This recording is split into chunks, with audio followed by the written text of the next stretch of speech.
por ir por orden, la Caixa, Caja Madrid y Bancaja y, por supuesto, el presidente de la Confederación de Cajas de Ahorro, Juan Ramón Quintás, que está aquí con nosotros. Juan Ramón Quintás, como notaréis por su acento cuando empiece a hablar, los que no le conocéis, es un gallego neto, y lleva ya muchos años primero de director general y luego de presidente de la CECA, y el año que viene le toca ya jubilarse. Desde luego es muy interesante y muy esperada su intervención porque con lo que está cayendo pues es muy esperamos que nos cuente su punto de vista y que nos desvele algunos de los entresijos que hay en el mundo de las cajas. Bueno, nada más, Juan Ramón, por supuesto, agradecerte que hayas aceptado nuestra invitación. Durante los últimos años este curso coincidía con un evento que tienes normalmente en Londres todos los años y este año, afortunadamente, esa es la semana que viene, creo. Por lo tanto, tenemos la suerte de tenerlo aquí. Muchísimas gracias de nuevo y te doy la palabra.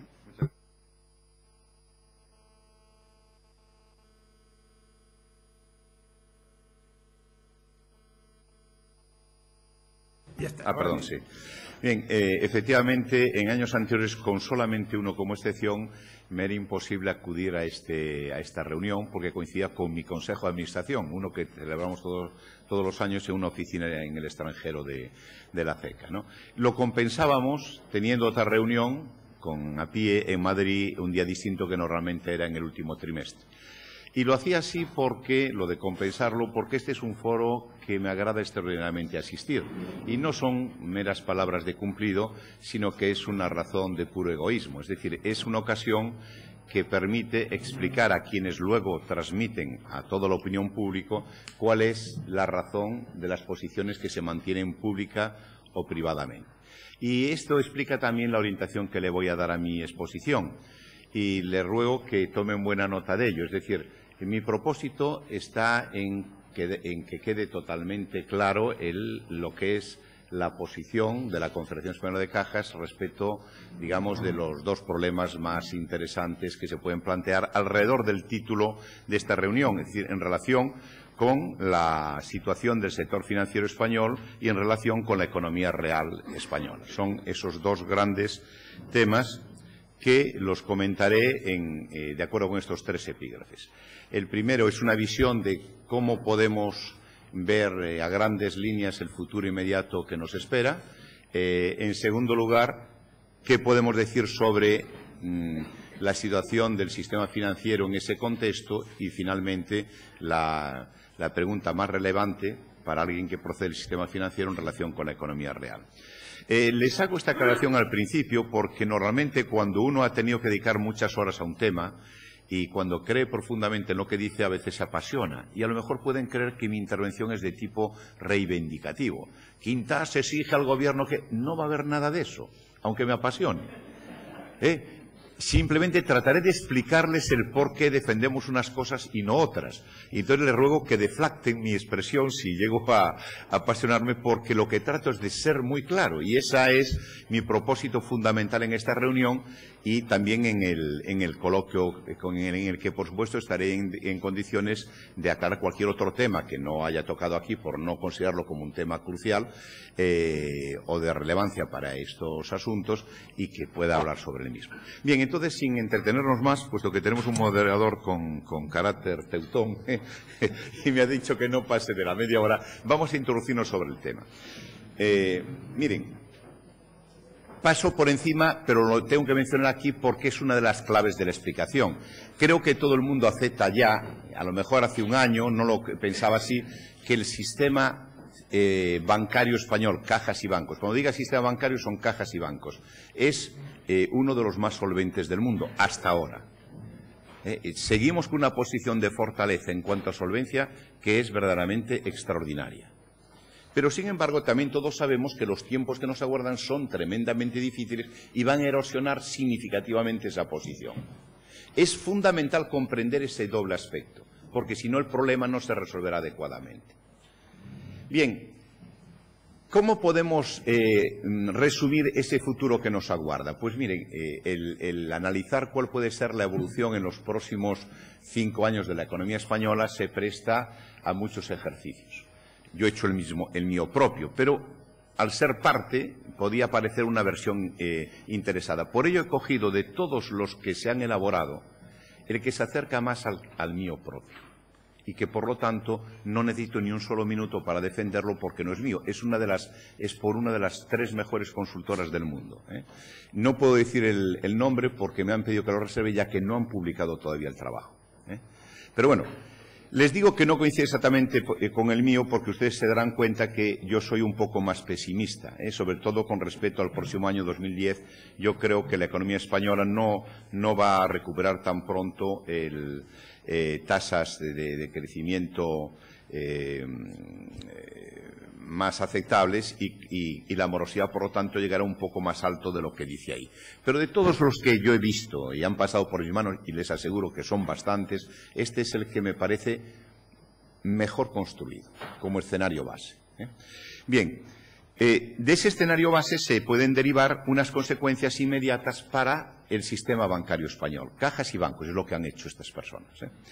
Entonces, la línea que tienen azul es la evolución año tras año de los ingresos recurrentes, es decir, quitando todas las plusvalías, beneficios extraordinarios por venta de títulos, quitando todo eso, lo que queda de ingresos recurrentes, ingresos de negocio típico, nos lo va dando la línea azul. Hasta el año 2008 es rigurosamente exacto, son las estadísticas del Banco de España.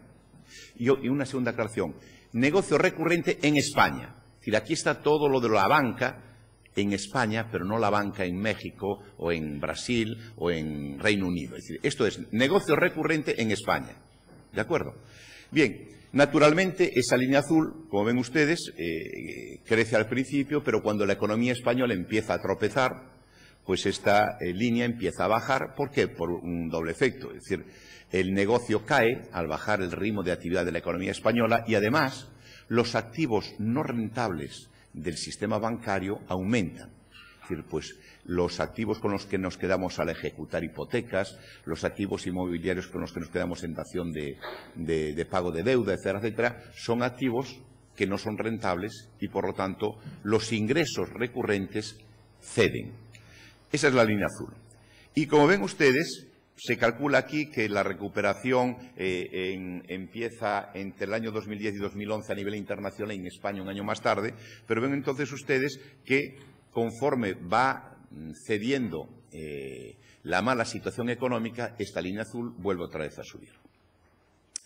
¿Qué es la línea roja? Pues en parte también recoge la evolución económica a la que me estoy refiriendo. La línea roja son las pérdidas, para que nos entendamos muy rápidamente, por morosidad. Es decir, las pérdidas como consecuencia del deterioro de los activos que está provocando el paro, no se pagan hipotecas, la quiebra de empresas, no se devuelven los préstamos, etcétera, etcétera.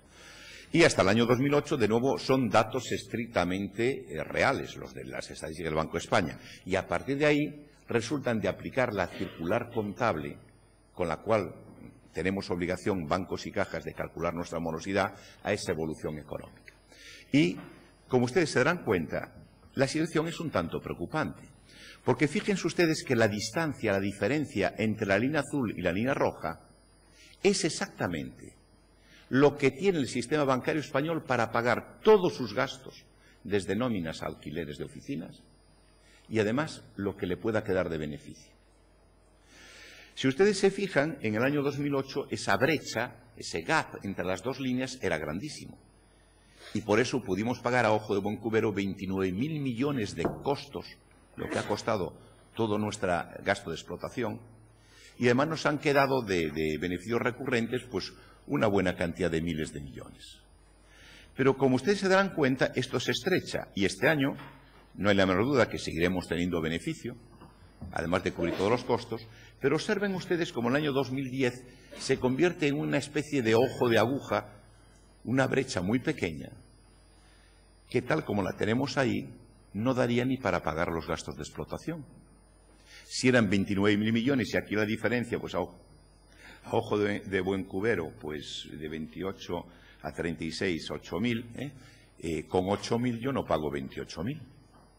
Luego esto quiere decir que en principio va a haber pérdidas en el año 2010 en el sistema bancario español. Unas entidades no lo tendrán y otras lo tendrán, pero como conjunto es lo que resulta ahí. Puede ser que no sean tanto como parecen, porque evidentemente están todos los beneficios no recurrentes sin computar ahí. Luego incluso alguna entidad que pueda parecer que va a tener pérdidas, como tienen activos de los cuales con su venta pueden generar plusvalías, pues no las van a tener. Pero esto sirve para que, digamos, el político y el profesional financiero sepan que el año 2010 es un año incómodo y piensen que se puede hacer con ello.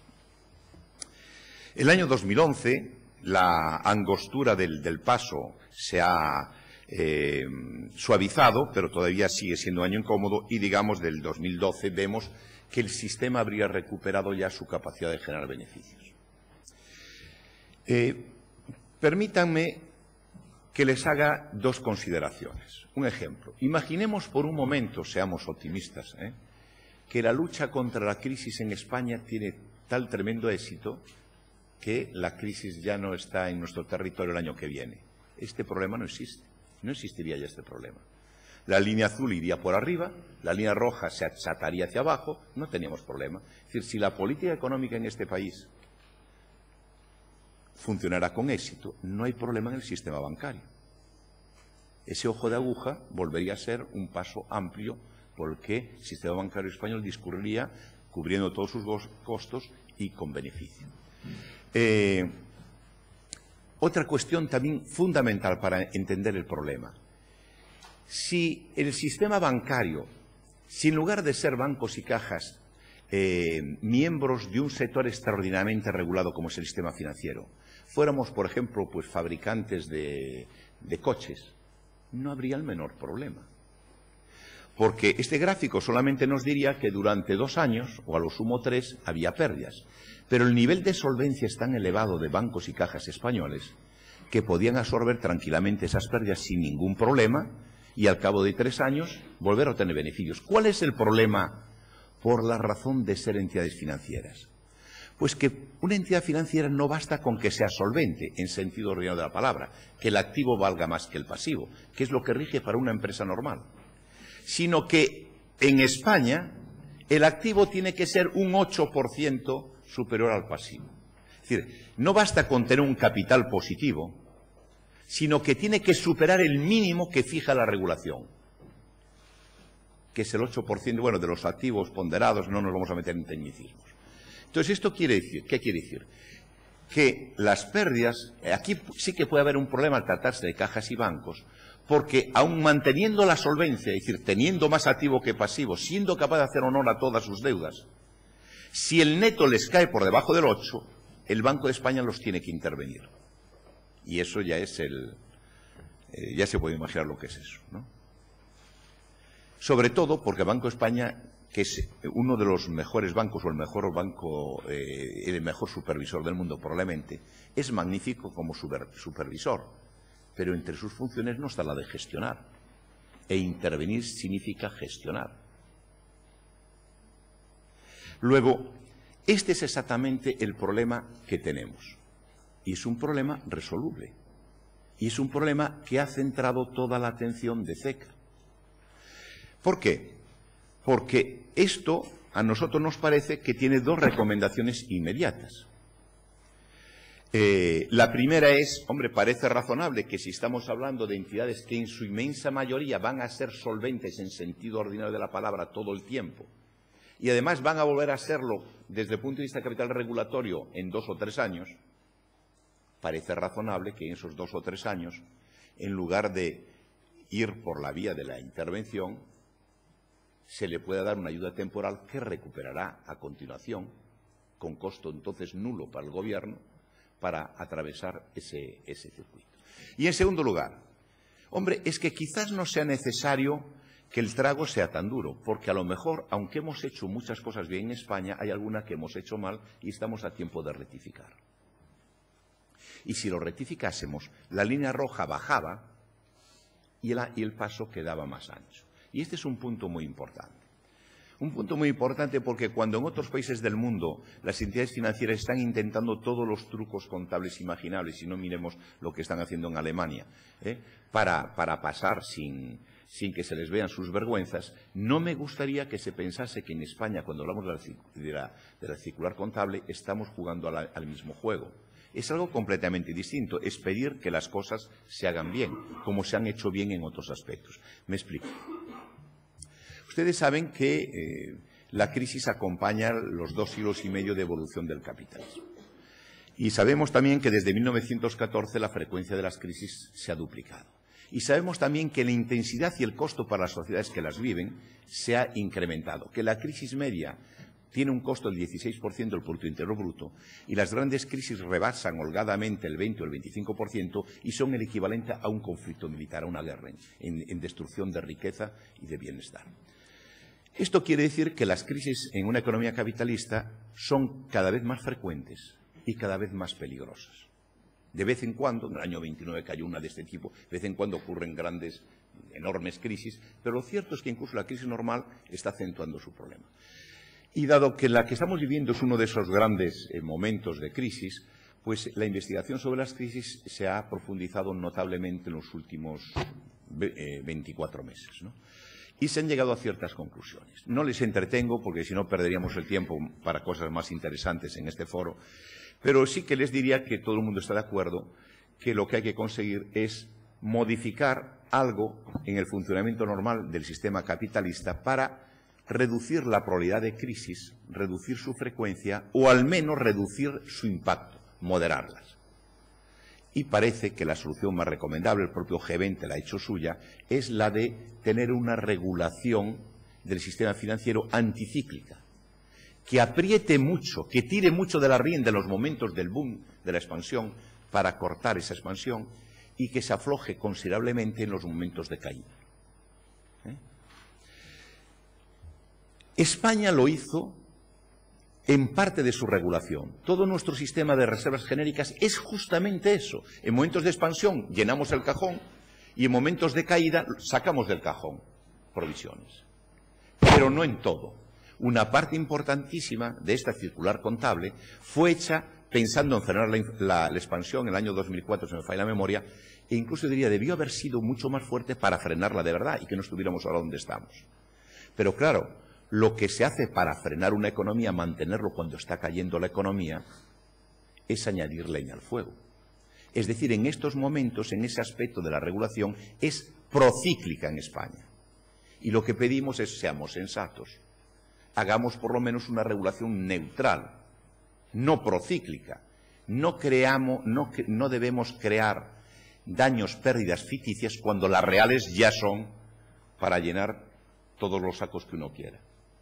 No voy a entrar en el detalle, lo podemos hablar si quieren en el coloquio, pero en fin, considerar que un préstamo hipotecario en 2 años hay que cubrir la totalidad de las pérdidas que se producirían en 20 y al 100% cuando jamás un piso llega a valer 0, parece para cualquier ciudadano que es una exageración en su cuantificación y una concentración absurda en el tiempo, en estos 2 años difíciles justamente.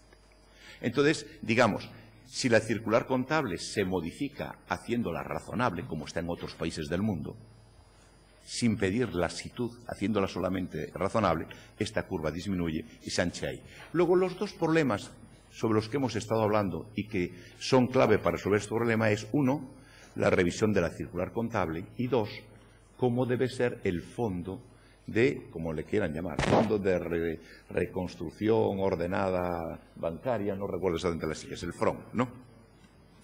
Bien, bueno, esto es simplemente que el último informe que ha hecho el Fondo Monetario Internacional sobre España, aunque no da las curvas y tal, llega a una conclusión parecida. Es un stress test, sin embargo, como calcula el paro demasiado bajo, el 17%, si me falla la memoria, podemos considerar que es un escenario base como el caso anterior y entonces vemos que serían escenarios análogos y los resultados son parecidos. Según ellos, 20 entidades, cajas o bancos, en los próximos 2 años, su capital caería por debajo del 8%. Y esas 20 entidades representarían aproximadamente el 20% de cuota del sistema. Más o menos, para que se hagan una idea, algo menos que lo que suponen el Bilbao y el Santander juntos. Es decir, es una cuantía considerable de la que estamos hablando. Y esto no lo digo yo, lo dice el Fondo Monetario Internacional, en su último informe, en el anexo técnico. Bien, entonces, esquema para una gestión pública inteligente. Ya sé que algunos de ustedes me van a decir que inteligente es un adjetivo no predicable de gestión pública, pero, sin embargo, que no encontré una forma más compacta de transmitirles de lo que quiero hablar ahora. Es decir, ante un problema de este tipo, ¿qué es lo que cabe esperar que haga la autoridad? Bueno, pues yo creo que son 4 cosas muy claras. La primera, oiga, aquí estamos jugando, es una especie de partida de tahúres y cada gobierno está intentando salvar como pueda su sistema bancario. Por favor, vigíleme mucho lo que se está haciendo fuera, porque si se descuida me pueden poner fuera de juego con instrumentos de competencia desleal. Hemos tenido algún ejemplo, como la extensión de la garantía de depósitos en Irlanda y en Alemania de forma no coordinada con el resto de las administraciones, que provocó un inicio de fuga de depósitos de España y que el Gobierno corrigió inmediatamente, modificando aquí también la garantía de depósitos. Son estas cosas que claramente tiene que vigilar nuestro Gobierno. En segundo lugar, y este es el punto más importante, está claro que si usted ayuda temporalmente a las entidades que puedan tener problemas, pero entidades solventes, yo jamás pediría que se ayudase a una entidad no viable. Entonces usted se va a quitar de encima el problema de tener que cumplir con la ley, intervenirlo, gestionarlo y a ver qué sale de su gestión de 20 entidades, con un 20% del sistema bancario español ahí. Es que eso es realmente extremadamente inquietante. Entonces, este es el punto crucial, porque si este se hace bien con ese fondo, el penúltimo punto, apoyo a procesos de saneamiento, se reducirá a muy poquísimas entidades, las que realmente se revelen como inviables. Y entonces habremos reducido el gran problema a un problema muy manejable, muy manejable. En cuanto a saneamiento, no tengo nada más que decir porque España lo ha hecho muy bien. Con el Fondo de Garantía de Depósitos, es decir, con entidades inviables sabemos muy bien lo que hay que hacer. Liquidarla, fusionarla con otra, etcétera, etcétera. Todo eso nos lo sabemos muy bien, lo hemos hecho repetidamente de forma brillante, por lo tanto, ahí no hay nada que hablar. Sabemos el catecismo todos. Y finalmente, y no voy apenas a mencionarlo porque la primera vez que lo mencioné, como no es habitual hablar de esto, hablé tanto que creyeron que era mi punto fundamental y es totalmente accesorio. No es accesorio, es importante, pero no es de las cosas que yo creo que se deban considerar urgentes, ni siquiera la más importante. Y es lo siguiente. Miren, estamos viviendo una crisis de naturaleza absolutamente excepcional.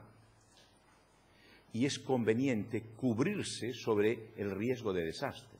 De igual forma que todos tenemos un seguro de incendio con nuestra casa y no queremos que vaya a arder mañana, pero ese es nuestro pequeño plan de contingencia privado, particular para nuestra casa, pues también los gobiernos tienen la obligación, cuando aparece un riesgo, aunque sea bajo, de fenómenos devastadores, deben cubrirse frente a ese riesgo.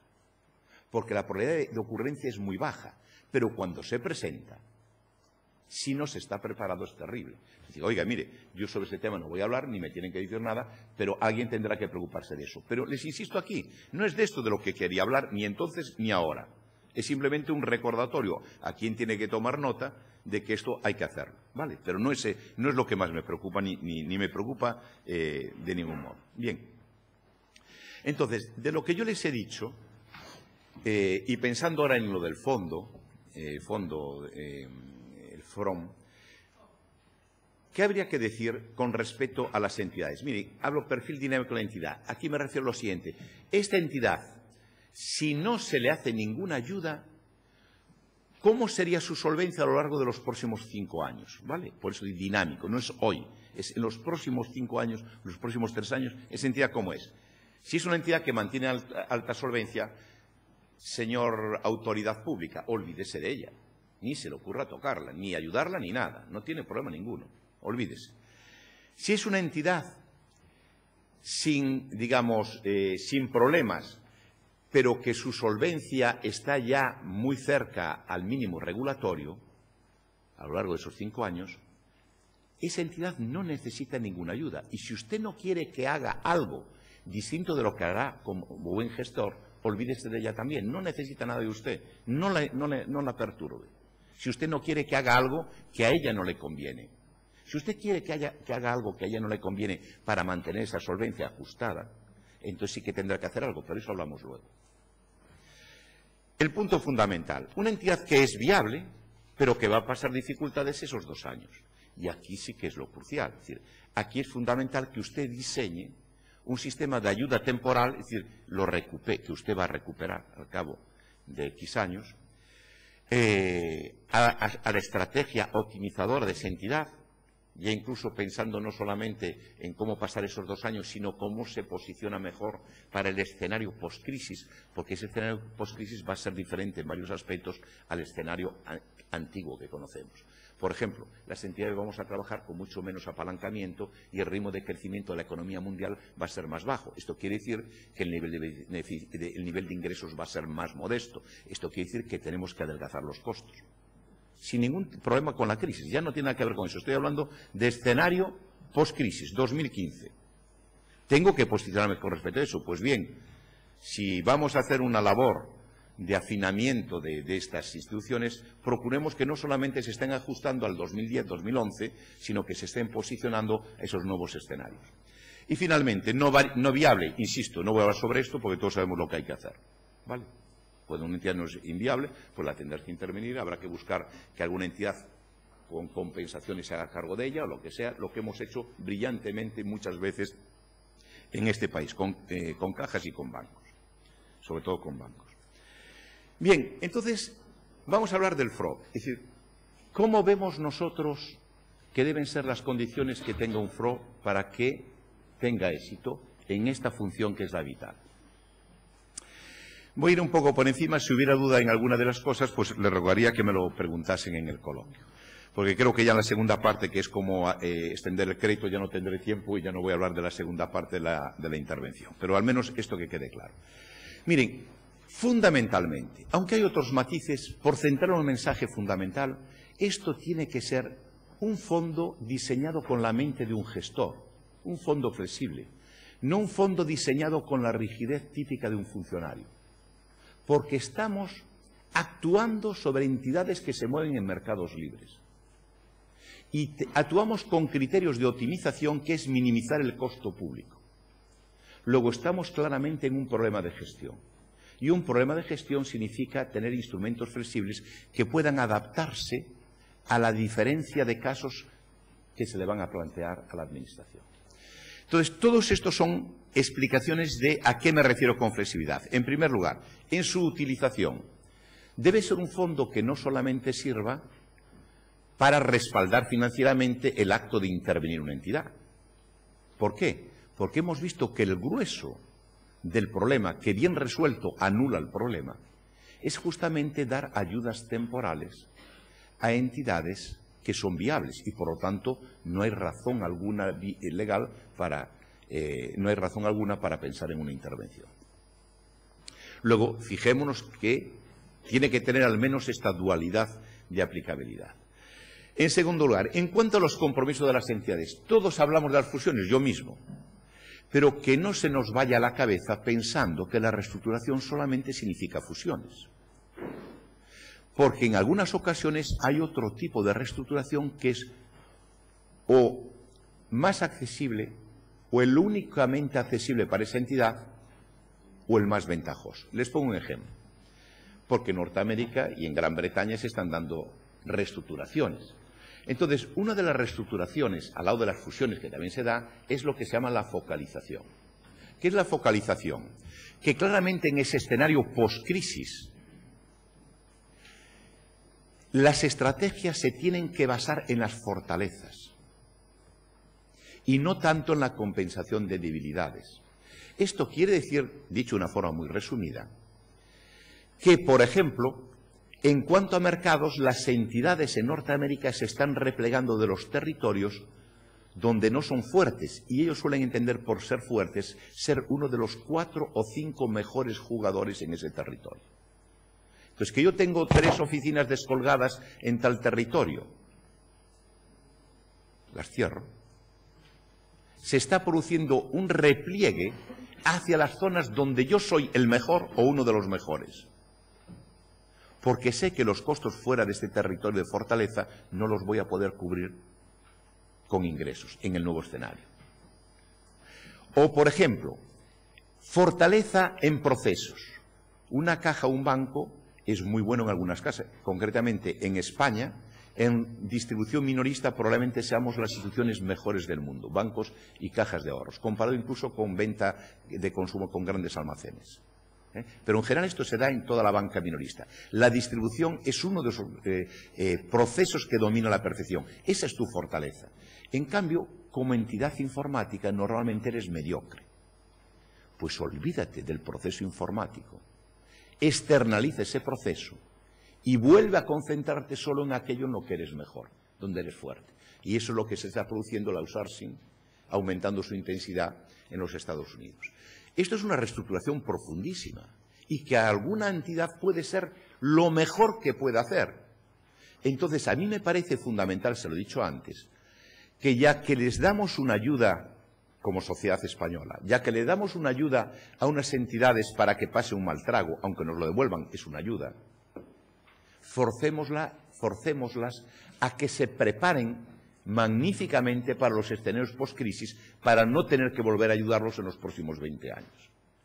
Pero, oigan, no seamos de pensamiento único y pensemos que reestructuración igual a fusión. Las fusiones son uno de los instrumentos más importantes de la reestructuración. No vayan a decir Quintasio poner fusiones, no. Soy un firme partidario de las fusiones inteligentes. Pero sé que hay otras muchas cosas que permiten la reestructuración y que pueden ser más necesarias incluso que la propia fusión. Entonces, no nos olvidemos, hay que ser flexible.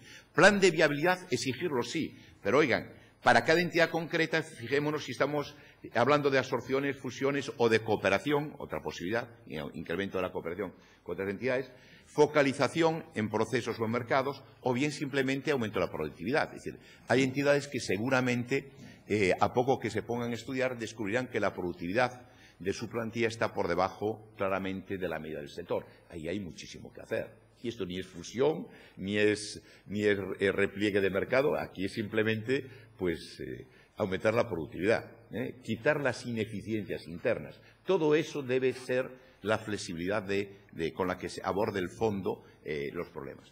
En tercer lugar, en cuanto a ámbito espacial, se trata de preparar óptimamente para escenarios futuros. Y cualquier restricción no económica, no racional que se ponga a ese proceso de optimización va a producir resultados inferiores. Y en España tenemos una restricción muy clara, que es la influencia de las comunidades autónomas sobre las decisiones estratégicas de las cajas, en este caso. A los bancos no les afecta eso. Concretamente me estoy refiriendo a que un proyecto de fusión puede ser vetado por una o dos comunidades autónomas. Esto quiere decir que puede haber procesos de fusión óptimos que tengan que ser abandonados y recurrir en cambio a second best, a secundones, menos eficientes, por una restricción que no tiene nada que ver con la racionalidad económica. Entonces parece que esas rigideces no deberían existir. ¿Por qué?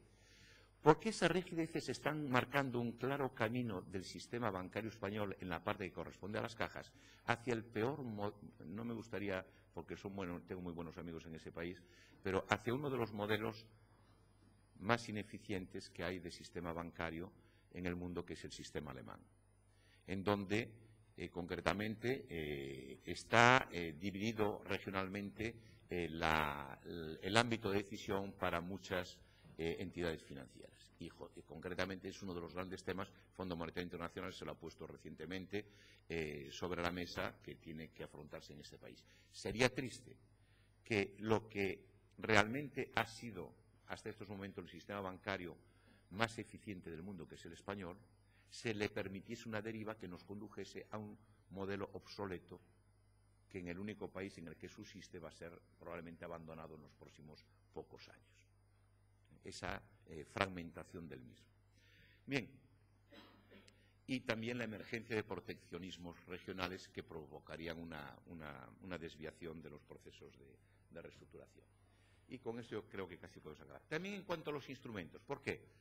Yo siempre pongo como ejemplo lo de aval de preferentes, porque me parece que es un sistema muy limpio, muy claro, muy claramente inteligible, que no tiene costo para el erario público, etcétera, etcétera. Pero, de nuevo, no seamos monistas intelectualmente, no seamos de pensamiento único.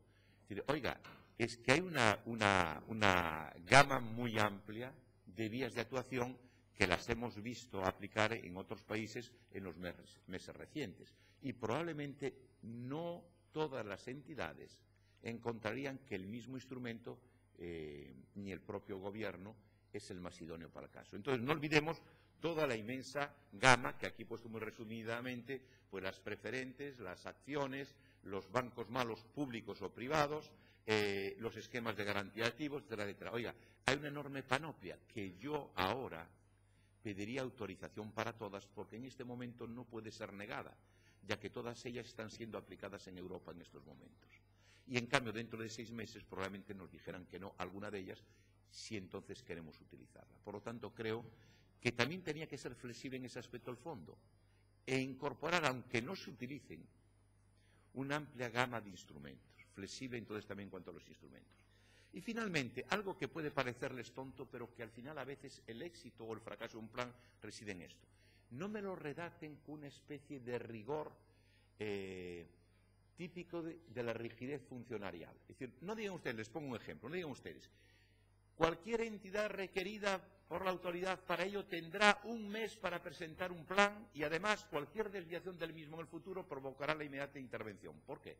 Porque si usted pone eso, le garantizo que va a tener que intervenir a muchísimas entidades.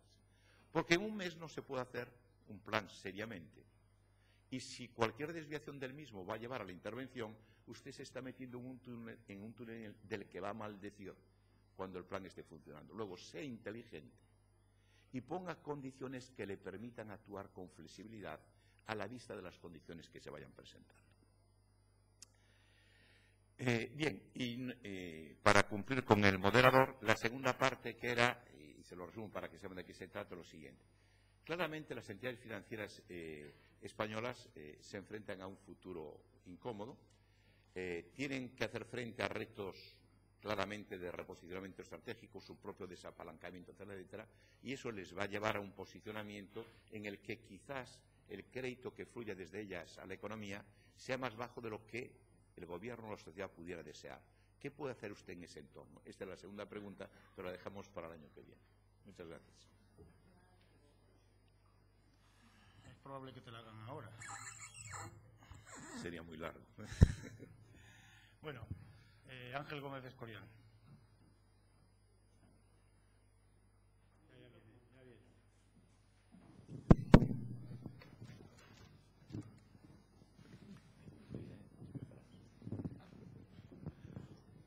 Buenos días, señor Quintas.